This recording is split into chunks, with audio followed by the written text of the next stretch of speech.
కాబట్టి ఆయన యొక్క అడ్రస్ కనుక చెప్తే నేను ఆయనకి రాజ్యాంగ ప్రతిని, రామాయణ మహాభారత ఇతిహాసాలని బైబిల్ దేవుడికి పంపిస్తాను.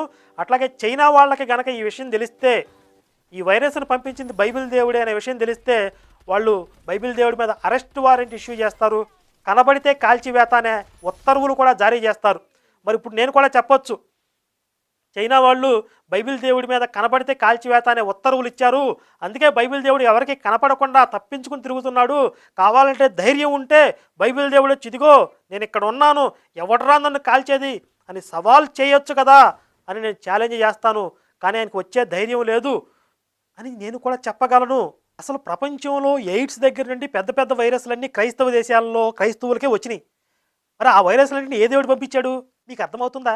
మరి చూశారు కదా పాస్టర్ల యొక్క దిగజారుడుతనం, వీళ్ళకొక నీతి జాతి సిగ్గు శరం ఏమీ ఉండవు. ఎక్కడ భూకంపాలు జరిగినా ఇది చేసింది మా దేవుడు